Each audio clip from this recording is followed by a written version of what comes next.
Welcome back to your new favorite fantasy football podcast. That is the Allegedly Podcast. And today we have a special guest host, Los Brooks. We got host Los Brooks in the building, y'all. Good, fellas. Excited to be here, man.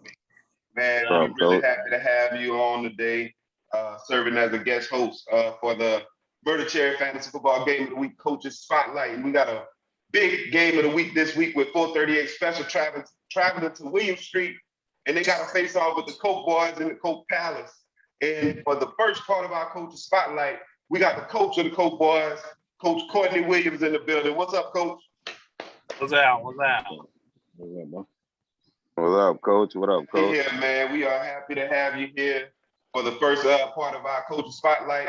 Hey, man, I should have been here. We sorry we couldn't get the invite out to you sooner, man. But we got you in week 3. We knew this was going to be a big game, man. We knew this was going to be a big game in week 3, so we had to bring you in on this one, bro. For sure. So you're 1-1 now, but I want to go back a couple weeks, man. I want to go back to the draft because you were drafting at 4, and a lot of people think that your draft pick at 4 was the first curveball of the draft. You expected and projected to take Derrick Henry at that spot, especially with the success you had with him last year, but you turned around and you took Tyreek Hill, which has been a pretty good pick for you. But tell us about your mindset at the time and why you went with Tyreek with the 4th pick. Well, because, I had plans on going with Henry, but I feel like I had to take Tyreek, man.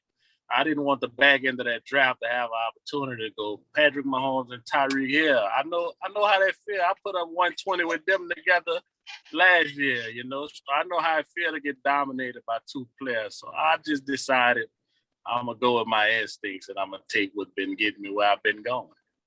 Ain't nothing wrong with that, man. Ain't nothing wrong with following your instinct.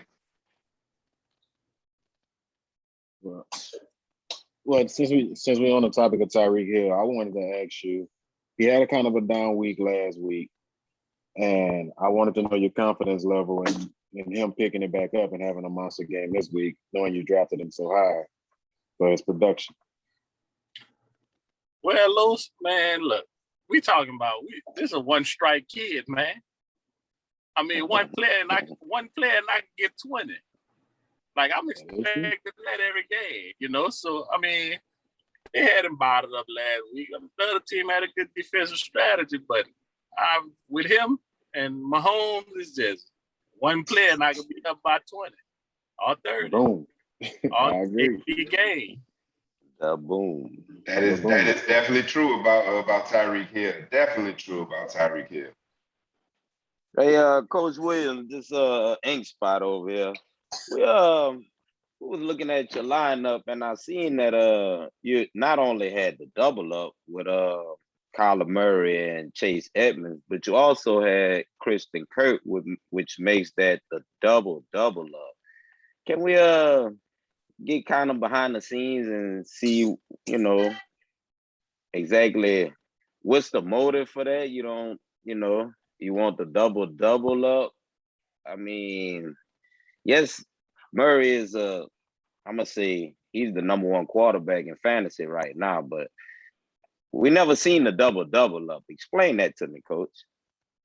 I mean, the offense is explosive, man. I seen last year, I think a player here might have been Dr. O had Kurt. I like the numbers he was putting up, So I feel like the running back and the receiver, I feel like I couldn't go wrong, man, because that offense is dynamite, man. In my own opinion, I feel like it's second to Kansas City. So if I could get 2, since I couldn't get Mahomes with Kansas City, my normal tandem, I ain't feel like I went wrong.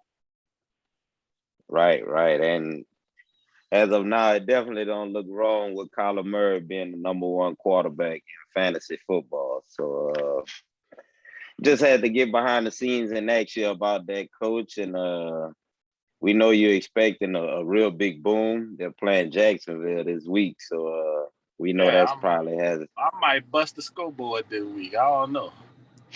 Well, I'm glad we're bringing up this week. Coach Williams, you You're playing a 2-0 team in 438 special. He had a player playing Thursday night, and he jumped out to a good start with DJ Moore, 126 yards, ended up with 21.5 points. When you look at 438 special, man, what were y'all scouting this week? What were you looking for? What spots you think you really got to worry about as you look at his team? I mean, nothing. I'm just hoping, Dak is CD Lamb friendly Monday night.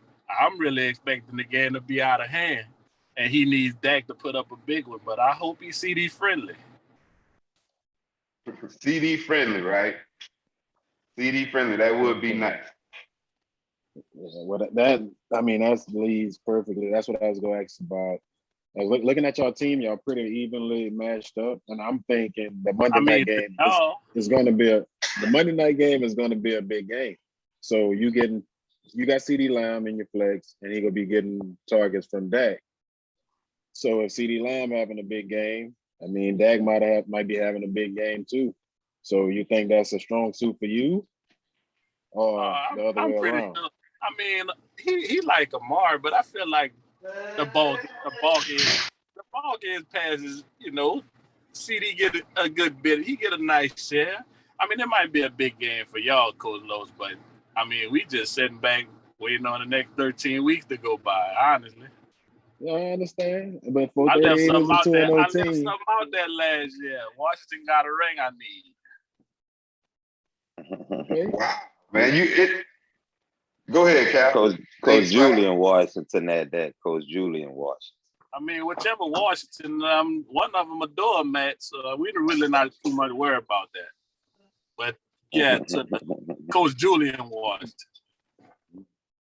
So why do you got a lot of confidence in your team?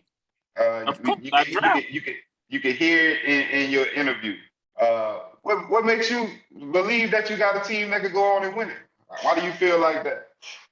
Like I said, I got one of the top 3 most explosive offensive. I got the best fantasy quarterback right now. I mean, only reason I lost last week because, they bottled here up, and we had Kansas City got other targets, and rightfully so, but I don't think it's going to be like that this week. I mean, Hill done got it Mahomes, and I feel like my whole team going to put up big number. I mean, which may be a big game to y'all is nothing to me. Well, Coach Williams, you got anything else you want to put out to the people as we close out this game of the week coach spotlight? Man, y'all know why I'm here. I don't really converse with the media too much. I'm just here so the Myrtle-Cherry fantasy I don't get fined. You know what I'm saying? But I should have been here. I mean, y'all know what it is. And I would say good luck to the rest of y'all, but I'm just like I see whoever second in the championship. I went bought champagne already. That's okay. That's a bold prediction, man. That is a bold prediction, and we're glad you put that out here on the Allegedly podcast for everybody out there to hear. We appreciate having you, taking some time out of your weekend as you prepare for the game and sit down and talk with us, Coach. And you will be back on future episodes, man. So stay close to the phone, man. We'll give you a call and let you know when and what time we want you back, man. Already, man. Good game, 4:30 special. 4:30 special. Good game, man. Try harder next week. And there you have it, folks. That's a wrap for the first part of the Coach Spotlight. Check him back out in just a second for the second part of the interview with Coach Jet. Peace.